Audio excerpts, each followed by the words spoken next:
बोलतीकहानी.com पर हम सुनेंगे निर्मल वर्मा की कहानी धूप का एक टुकड़ा। क्या मैं इस बेंच पर बैठ सकती हूँ?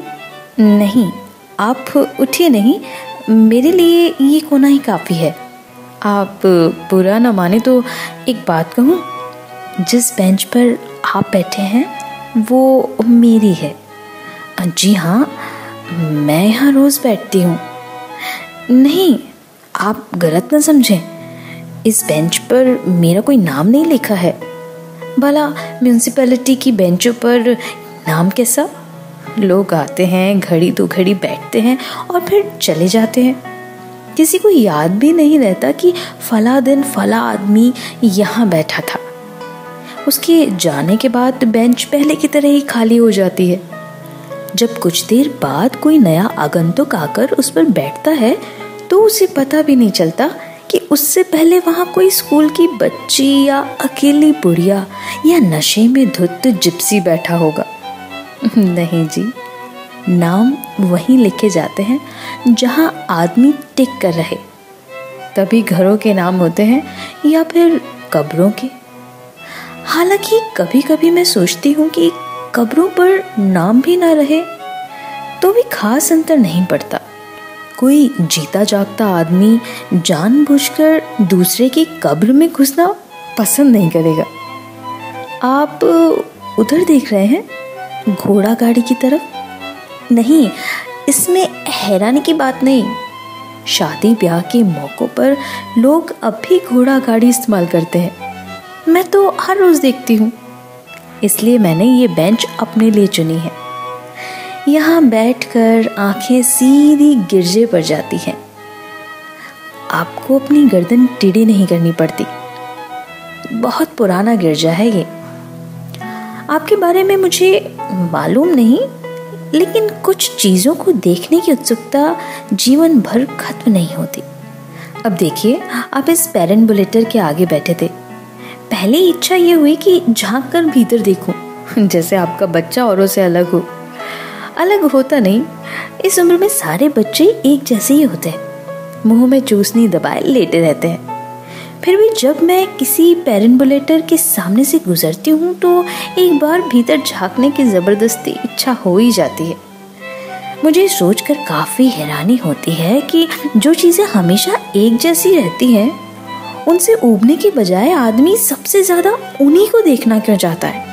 जैसे प्रेम में लेटे बच्चे या नवविवाहित जोड़े की घोड़ा गाड़ी या मुर्दों की अर्थी। आपने देखा होगा, ऐसी चीजों के इर्द गिर्द हमेशा भीड़ जमा हो जाती है। अपना बस हो या न हो, पांव खुद ब खुद उनके पास खींचे चले जाते हैं।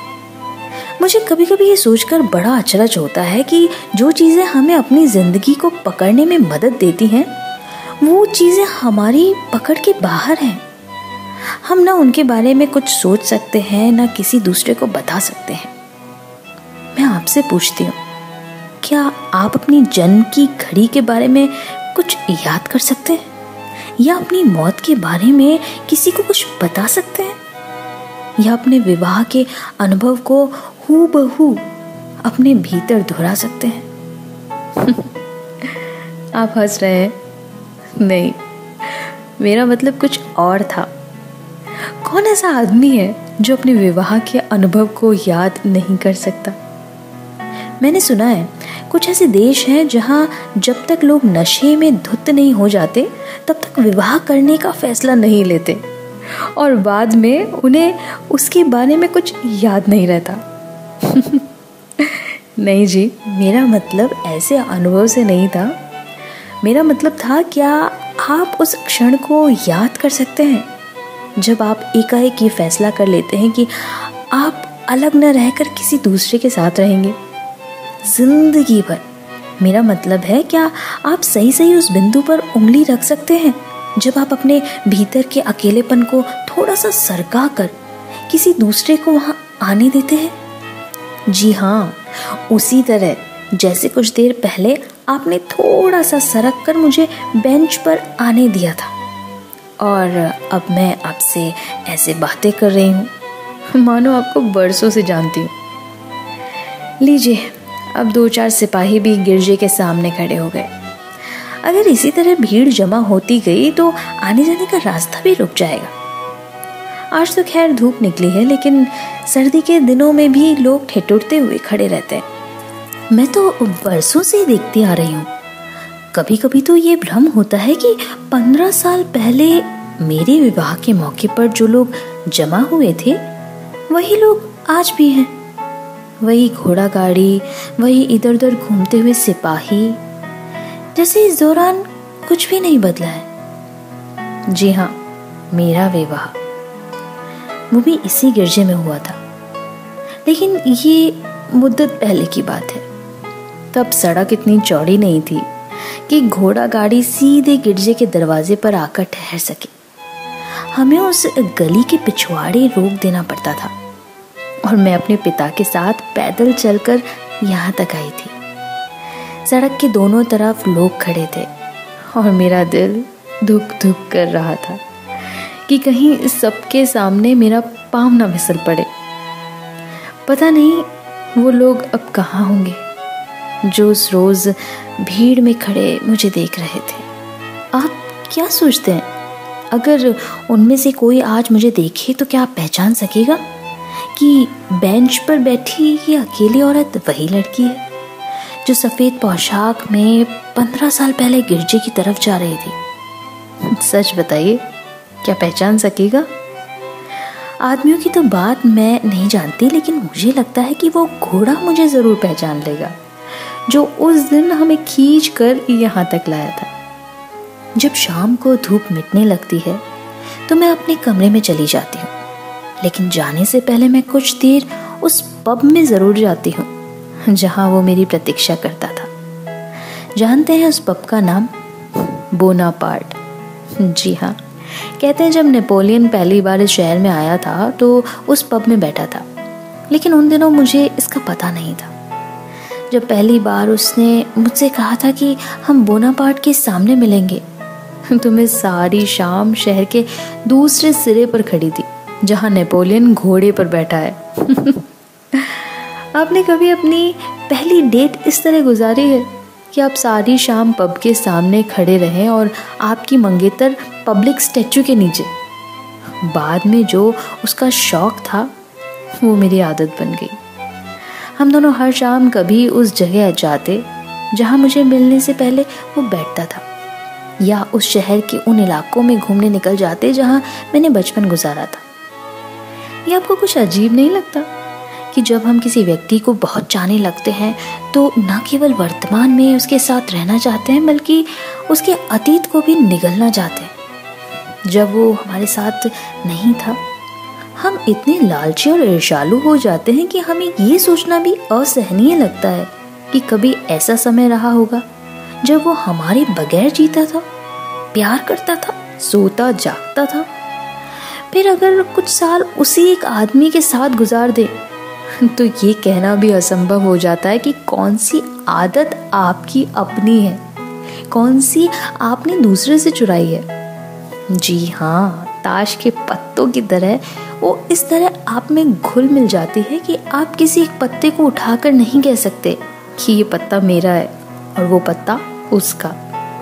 देखिए, कभी कभी मैं सोचती हूँ कि मरने से पहले हम में से एक को ये छूट मिलनी चाहिए कि हम अपनी चीर फाड़ खुद कर सके, अपने अतीत की तहों को प्याज के छिलकों की तरह एक एक करके उतारते जाएं।